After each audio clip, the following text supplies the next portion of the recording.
Hello, hello, hello, and welcome to our December guest interview here on Daily Tips That May or May Not Help You. You heard her earlier this week deliver the first tip of the week. It is none other than podcaster Megan Tan. Megan, hello! Welcome to the podcast. Thank you so much for having me, Ned. It's so great to see you, especially with your sunny sunglasses on top of your head. Thank you. This is from the Jersey Shore Blue Claws. Oh, dang. I've never been to the Jersey Shore. I also have never been to the Jersey Shore. Someone gifted me the hat, but I do love the hat. It is a joy to see your face. For the Tippendales who may not know who you are, would you give them a quick rundown of, give me the bio for your keynotes? Okay, sounds good. Let's give me some more keynotes. How about that? Megan Tan for keynotes. That's the thesis of this whole episode. So my name is Megan Tan. I am very much a Midwesterner because I can talk to anyone and anything that moves, even like the trees. So very Midwesterner. I hosted a podcast and created a podcast called Millennial. I started creating it back in 2014, and then I launched it in 2015 and got brought on to Radiotopia. And did that show for about 4 years. Ned was someone I worked with. He was an incredible help at the very last stretch there. And after that show, I moved to New York City. So I have a joke with myself that I was in an open relationship with the whole podcast industry of New York City. I worked with NPR, Pineapple when it was Pineapple, Gimlet Media when it was Gimlet Media, TED. I worked with Ned. No kidding. We saw each other. We but did we didn't see work each other. together. We were friends in space, but I liked it. Yeah, the TED and the Ned, I just couldn't. I can't afford you, Megan Tan. I'll hire you when I can. Amazing. Get Ned more money. Yeah, that's a good thesis too. That's right. So, and then after that, I pitched myself to an NPR affiliate station out here in Los Angeles called, at the time it was KPCC, now it is LAist. And I helped launch their first kind of slate of podcasts with their studios and made 4 shows over there. We took a lot of big creative risks. We convinced a news, room to basically make a fiction podcast, which I thought was done really well. I agree. Yes, thank you. And then after that, it brought me out to Los Angeles. I fell in love with the city. I met my husband. We bought a house. I now live with my husband, our 2 dogs, and my father. And now I am literally doing so many things. I've been a narrator with PBS. I'm working currently with Cal Penn on his podcast for iHeart. Done a lot of editing, which I really love, like story editing for podcasts, a lot of host coaching. So I feel like because of my experience as an independent creator, I can really do everything from ideation to finished product, live shows, anything. I feel like you and I share that ability because we create as creatives, but then also we make it happen as producers. So, and then everything in between, we just kind of tell ourselves that we're going to figure it out. We figure it out. We figure it out. So that's been my life. I'm definitely in a era of, I feel like a chapter of my life is kind of over and now moving into a new chapter. Oh. So, yeah. So, trying to, I feel like I'm like one foot is in an old chapter of my life and one foot is in a new chapter and really trying to move the other foot over. But I think it's just going to take time. And I can tell you specifics if you want to get more detailed. But I mean, we're going to get there. So you sort of began at, I'm a Midwesterner at heart. So then, for the Midwestern Tippendales out there, what does that mean to you, and how do you apply your Midwesternisms to your day in life in a city like Los Angeles? My gosh. I mean, listen, I didn't realize how Midwest I am until I meet other people from the Midwest and I just can smell them, right? Like I'm very outgoing, very kind, very talkative, very warm, friendly. If you need a cake, I will figure out how to make it for you. Like there's like a warmth and also just a warmth and like talkative nature to Midwesterners that have found. Like anytime I meet someone, I'm like, I bet you that person is from the Midwest. They usually are. I don't know how to describe it. I think it's mostly in the warm ability to chat with anyone about anything for a long time. And usually about like it can be about anything and it can also be about nothing. Also, recently, I will say this, I recently did a producing and reporting job with Marketplace and I had to interview a lot of people in Kansas, like a lot of Kansas farmers. And I was like, whoa, y'all are. I was like, between the two of us, this pre-interview is like 2 hours long. We have blown the time apart. Yes, that's Midwest. Okay, so then looking forward, your next stop on the path you just gave us kicked off at Millennial, but like Millennial starts a little earlier, right? It comes out of sort of like a college experience for you. For those of you who haven't listened to Millennial, you should go back and listen to the back catalog. It rocks. But also, Start at episode 1. Yes. Because serial, you can hear a very young version of me. You can hear a very specific life story in chronological order. But one of the things that always strikes me about Megan Tan, for the Tippendales out there, is Megan Tan, coming out of college, had a full life epiphany of wants and needs and hopes and desires and wasn't getting them and created her own platform to start that path.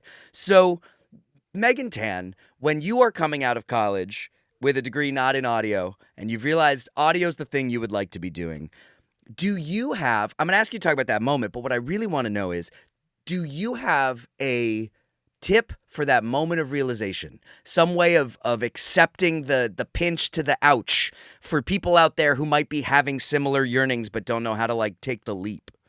That's a good question. There's a quote that I love, which is, you can't predict the future, but your present is a reflection of your past actions. Therefore, your future is going to be a reflection of your present actions. Right? Oh, Yeah. I love So, that. yeah. And to me, I really love that too. And it's a Buddhist quote, by the way. But the reason why I love it is because it makes a lot of sense in terms of whatever you want to do in the future, you have to create in the present. And so, if you got to figure out, I had a whole show called Snooze, which was all about things people put off. Megan, I was obsessed with Snooze, just to let you know. Were you? Oh my Thank God. you, Ned. Avid I listener. appreciate you. Yeah. So that really, in those conversations with the guests who came on, at the heart of it was, why were they putting off the thing that they really wanted to do? And it's not, it wasn't like going to the DMV, which we all can relate to not wanting to do, or, going to the dentist or doing your doctor stuff, right? Like it was more like a friend of mine who wanted to get her license and just couldn't get herself to do it. And so I think that in order to do something and make the leap, you have to figure out what is the block that is preventing you from leaping. And I think once you can get to the root of what that is, and sometimes it's simple, sometimes it's, I need an accountability person, or I need deadlines, or I need to put every single day on my to-do list that this is a priority, right? Or I need to just carve out the time and then really dedicate that time and be serious about that time, right? So, because I think I would also say something that my therapist taught me is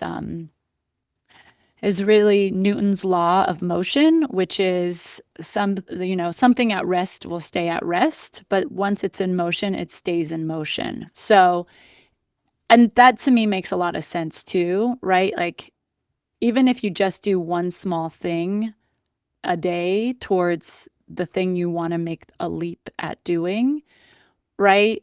Then it's still in motion. And I feel like, I don't know if you can relate to this, a lot of times I can catch momentum. And when I catch the momentum, it's really about the energy. And I can feel it like in my body where I'm like, oh, I feel the momentum. I'm just going to go do, do, do, do, do. But you have to start it first.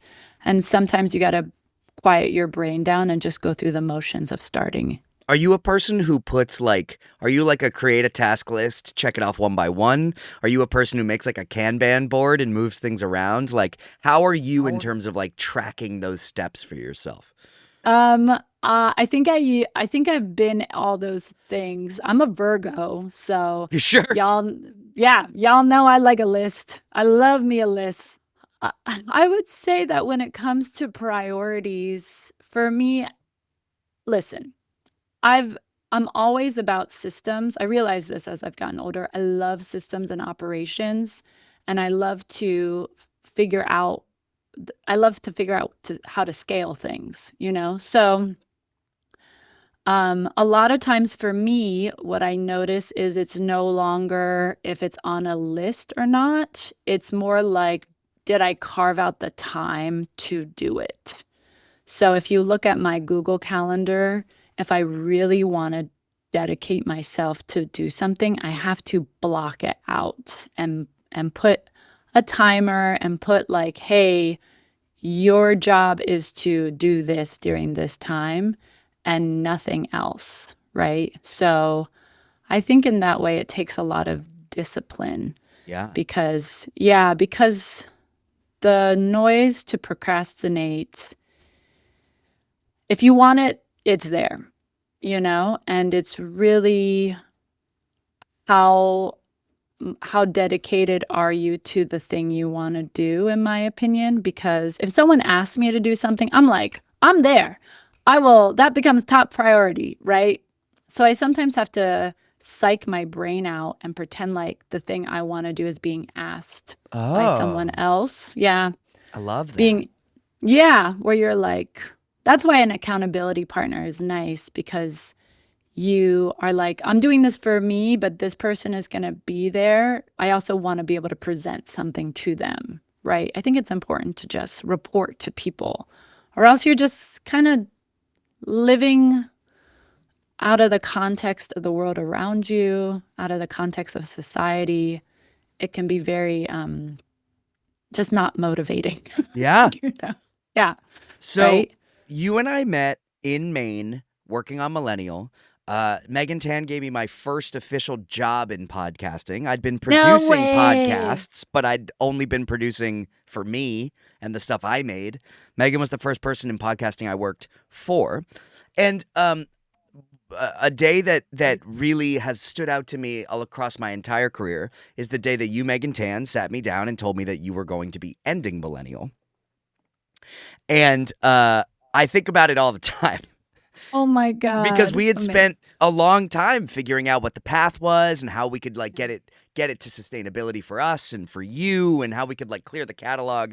And then you had this moment of like utter crystal clarity. And I'm wondering if you can revisit that moment at all of like what it was for you that was either the straw that broke the camel's back or just that let you know I can end this. There's more to me and it's time to go find those things. You know what, Ned? I don't remember that specific conversation that you and I had in terms of like what was going on in my head at that moment. But I can tell you there was a moment where I was working with a producer, one of my first producers that I had hired, Justine Paradise. Yeah. And she was like done with her contract. And I remember I was sitting there's that square, it's by the State Theater, right? Oh, And it yeah, has, sure. yeah, Tommy's yeah, Park. Not Tommy's something, Park, but yes. one of those. Yeah, yeah, yeah. Anyway, we're outside at a square and I'm sitting her down and I just am like thanking her for all of her time and working well with her and stuff like that. And then I remember her just like getting up and, we said goodbye. And I see her just kind of like walking off into the distance, away from Millennial and away from the show. And I had this feeling like, wow, she looks so free. Yeah. Yeah, and I really actually yearned for that feeling. Oh. Yeah, and so that's kind of when I knew I wanted to be her. Sure. Yeah, and that's when I knew that, I no longer really wanted to run the show anymore. And it wasn't, as you know, when you're an independent creator, you're not just creating the content, you are also managing the business, right? And I think in hindsight, I was so young and I had no experience with business. And I hadn't learned how to create my own business on my terms necessarily, right? It was just, right, like learning as you go. And I think the two of those things, like being the host and the creator and the executive of Millennial, that was a successful show, in addition to figuring out the business and the sustainability and hiring and managing people and managing the operations part, I constantly felt like I was underwater and I had no idea how I was going to get above it. And also I was just burnt out, right? Like, you know, be really clear about that. So it's like trying to get above water as you're losing muscle to even swim to the top was like, oh, no, no, no. The only way I'm going to survive this is if I push a button and I get a jetpack that literally takes me to the top. And that means, kind of leaving the skin of Millennial behind, leaving the weight of it. That's how I'm going to be able to breathe again. So, Well, and after you left Millennial, you came to New York. I moved back to New York. We saw each other in kind of our new figuring out what the world was post Millennial, back in the city for me, new to the city for you. How long did it take you to feel like you successfully got to have that Justine Paradise walk away? I'm sure that wasn't a mm. fast transition. It wasn't a fast transition, but it happened pretty rapidly. Like, because what happened was my last episode of Millennial was, I think it was either the first week of September or August. And then I remember after my birthday, which is August 29th, I left Maine, Yeah. right? I packed up all my stuff, left Maine, and then I had no idea where I was gonna go, so I moved in with my aunt and uncle in Philly, Mm. and then I went to visit a friend in New York City who just happened to work at Gimlet, and then I was basically offered a job on the spot when I visited Gimlet. You fancy. Yeah, and, it just was, like, timing, and to be honest, Ned, I think this is the part where we talk about in the tips or even just when we first started chatting, we figure it out, right? So even at this point where I felt really, I'll say weak in my soul and my heart and also just my abilities because I was so burnt out, I still just kept saying yes to opportunities, even though I had no idea how I was going to do them. And so basically I said yes to this position at Gimlet that was a contract position to work on the habitat, which was an incredible experience because Alex Bloomberg was our editor, Lynn Levy was the host and writer who was incredible. I was working with like all of these people I had really wanted to work with. But as soon as I started that job, just because I was in a supportive role for someone else, and also there was like the job starts here and it ends here, just the boundaries of that.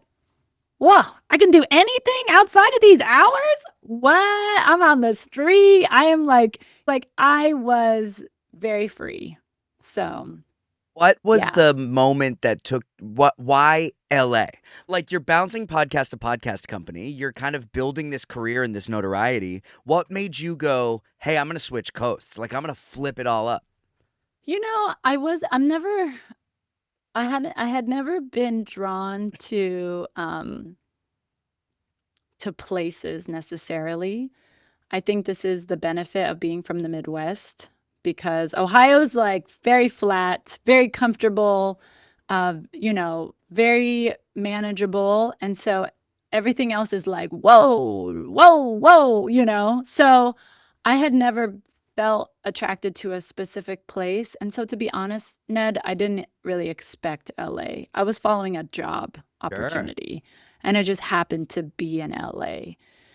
But I mean, I came out to school here. I came out to school in LA when I was, 17, and I told myself I would never be back.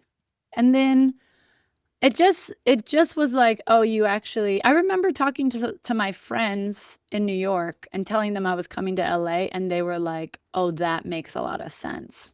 And I Mm. was like I was like, "What? What do you know that I don't know?" And I remember one person telling me this, um, and he basically said, "Oh, you are very LA. You are sunshine, relaxed, casual, lots of creative people are out there. What I love is that I can speak Spanish and whatever kind of Chinese I know on the streets, in the stores, which is very me. I also love that. I mean, this place used to be Mexico, right? Right. So it feels like another country. I love the mountains. There's so much, I just really, yeah. So basically, I moved to LA for a job and then fell in love with LA.